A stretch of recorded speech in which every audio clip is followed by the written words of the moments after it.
What is up, male and females? I hope that you are all doing pretty well on this Sunday afternoon, or whenever this video actually comes out. I have no idea. I'm doing a lot of pre-recording because Thursday and Friday of this week are going to be really hard days. So I'm trying to get everything done on Sunday. That way I can have videos to come out, multiple videos, maybe possibly today, depending on, how fast I go at this. But I am taking my time and I'm trying to make videos that I think are fun to put out. Now, this video is actually a follow-up to the one that came out, I believe, on Friday, talking about the Steam Deck and how much I have loved playing this and how much I've actually been playing this over than my PC.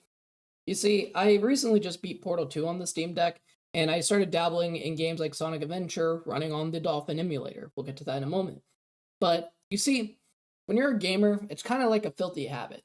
It's like right up there with drinking Sprite. It's once you start, you can't stop no matter how hard you try. The biggest problem I've had with gaming is not that I'm addicted. I think I have a healthy amount of time away from video games. Like I actually go outside and I touch grass. Is that over my lifetime? What year is it? Over my lifetime, I have grown and accumulated an insane amount of video games that I have put in my backlog.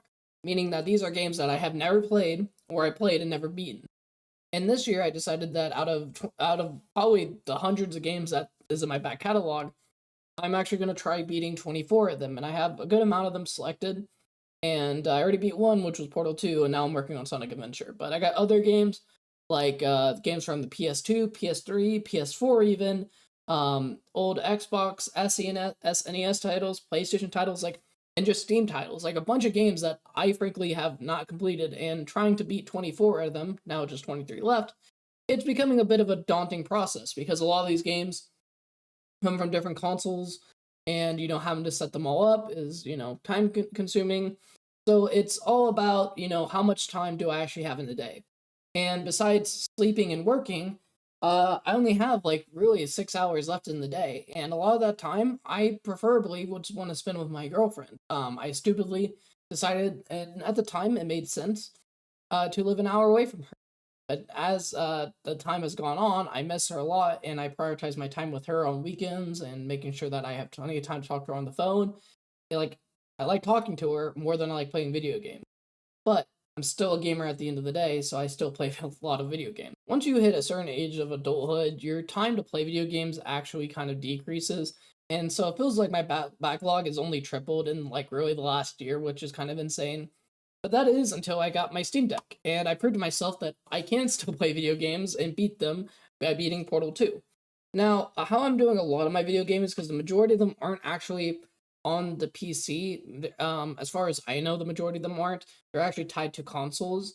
And how I'm going to be doing this is through emulation, which I believe now have actually emulated almost every game I own outside the PS3. That's including Switch, PS2, PS3, PS1, PS4, not PS5, because I don't think that's even possible yet. I don't really mess with emulation on the Xbox side, mostly because all the Xbox games I own are actually on PC anyways. And so I've spent a good couple of weeks and months, even before I got the Steam Deck, getting my back catalog off those games and onto my PC. Now, emulation itself has come a long way, even as technology continues to be more advanced and more complicated. Emulation is amazing where it stands right now. You can emulate almost any gaming console they're out there, and some are easier than others. Emulating retro consoles like the NES, SNES, uh, Genesis, Saturn, GameCube, Wii, all super easy. You just download the software, grab your files. Courtesy note: I don't condone piracy, so try doing this crap legally. But you just download the stuff, and there you go. You're good to go. However, once you start dabbling into, especially the PlayStation side of things, you're gonna start needing things like BIOSes. What's a BIOS? It's your basic input-output system. And there's more nuance than just saying that, but things get a little bit more complicated depending on the console. But it is still very much doable. I've been running Bloodborne, which has been sitting in my backlog for what feels like 6 years now, using Shad PS4. As you can see, I'm running the game at least about 1080p, and it's running perfectly fine. I'm getting kind of between 40 and 60 FPS, if I had to guess. I don't really have a tool that monitors what my FPS is right now. But I'm running the game perfectly fine. I can move around, do things, and you know, Maybe later down when I continue playing the game, I'll run into something that makes all hell break loose. But for now, you see, it's pretty amazing, and I can experience the game as God intended it, while I'm still getting my butt handed to me by some demon dog, all in glorious HD. So why go through the hassle of emulating when you could just play on the original hardware? I still own the PS1, the PS2, the PS3.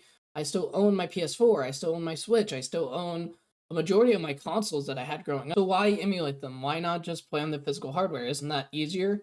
And the answer simply comes down to convenience. Especially now that I have the Steam Deck, it is a lot more convenient for me to emulate rather than always having my older consoles hooked up and having to, swap HDMI cables, controllers, all that nitty-gritty stuff.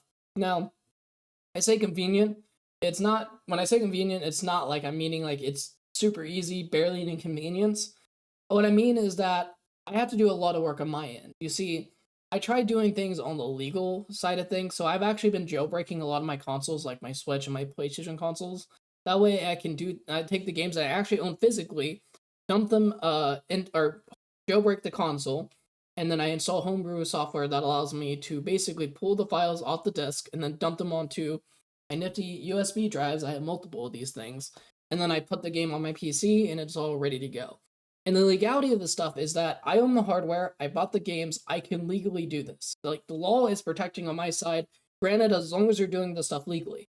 If you're trying to go out to websites to pirate this stuff, you're I'm not gonna say that you're gonna face any legal consequences from doing that. I don't know anyone who's actually faced consequences for doing that, but I sure as heck know that a lot of people who have started distributing BIOSes and ROMs have faced a lot of consequences. I'm not saying that you're going to get caught. I'm just saying, as someone who has seen multiple sites be taken down, lawyers lawyering up and suing people for millions, try doing this stuff legally. It's going to make your life so much easier. And homebrewing and jailbreaking isn't that complicated if you're willing to spend some time watching YouTube tutorials and learning how to do it. So for me, it's just more convenient, even though I have to do a lot of steps to dump all my physical copies of games and the BIOSes onto my PC. So again, my main reason for doing this is just convenience, but it's also preservation. What do I mean by that? Is that eventually my older hardware is going to die. PS2, anytime I turn that on, it sounds rough. It sounds like it's going through COVID times 3. So that way I always own the hardware and the BIOSes. And I actually have a 2 terabyte cloud that everything goes to. So I will always have these things in the cloud, and I have a backup of that cloud in case that main cloud goes down. It's a little bit more complicated than it needs to be for me, but it's how I'm deciding to do things as my right as a consumer. Now, I do want to clear some things up again, and I've already mentioned this a little bit, but I want to stress emulation itself is not illegal. You can't be sued for emulating the hardware and software that you bought, despite Nintendo probably really wanting to. And emulators, programs like themselves, like Dolphin, PCX2, Shat PS4 even, they're perfectly legal as long as those programs aren't disputing the BIOSes and the games needed to actually, make the tool usable. If you just download Dolphin without any games, you just have, like, a small piece of software running on your computer for no reason. Like I said earlier, emulators only become illegal when you start disputing those files, so as long as you're jailbreaking things in the safety of your own home and not sharing those files amongst people, you don't have to look over your shoulder anytime you go outside looking for Mario with a sniper rifle aiming it at you. Now, how does emulation actually work? And I'm not necessarily an expert when it comes to emulation, but I'm going to give my best explanation to how I understand these things actually running. Emulators essentially mimic the hardware and software that they're using, that the consoles use to run. Some consoles are a lot easier to emulate because the architecture is simpler and just better way of communicating between the PC and the actual hardware and software. Think about it like this: if you travel to a foreign country that has completely different customs and completely different language, and you don't change anything about yourself, you just act like an American or Canadian, and you're in like Guam or something. Not Guam, that's a bad. You're like in Africa or something. You're not really going to get that much farther. It's very similar to gaming consoles. The PS3 architecture is very complex, and even by today's standards, I would probably put my money on it's a very complex piece of hardware. And so the PC can't just talk to it like normal. It needs that BIOS setting. The BIOS is basically like your interpreter. It interprets the language so that things can run and things can communicate clearly. That's why you need BIOS files for most PlayStation consoles. and things like the Wii and Dolphin, not so much. I mean, even the Switch now, you need the BIOS setting and the keys to make it run because it needs that communication. This is where EmuDeck comes in clutch and very helpful. It basically simplifies the entire download process for all these different emulators. You don't have to go to like the Dolphin website, you don't have to go to the freaking PCX2 website or any of these websites. So you just start the installation, you tell it exactly what you want, and it runs the script and it brings all the emulators into one place in your EmuDeck program. And from there, it makes it even simpler, so you can integrate all your like emulators that you want and all your games that you want into Steam. So you only have one launcher. You don't have to keep going to Ryujinx or the PCX2. Everything basically just runs underneath or integrates into Steam. So you can just open it up and it runs perfectly fine. I recently, and this is one of the better parts, joined the Patreon, which allows for cloud synchronization.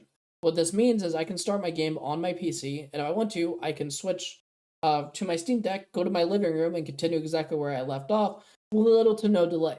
Now, it's not perfect. There's still some bugs in beta, and I ran into an issue with transferring my Shadow the Hedgehog thing.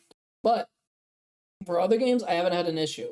It sometimes you'll run into it, but even if that doesn't work, there's a simple way where you can just simply hit a button. It will send everything to your cloud. It could be Google Drive, OneDrive, whatever it is. It just sends it there. And then with another click of a button on your Steam Deck, it'll just download it. So if the synchronization isn't working, there's another easy one.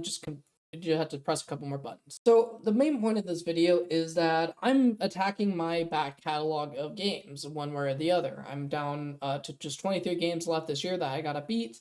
And thanks to the Steam Deck and the portability is I can bring this anywhere.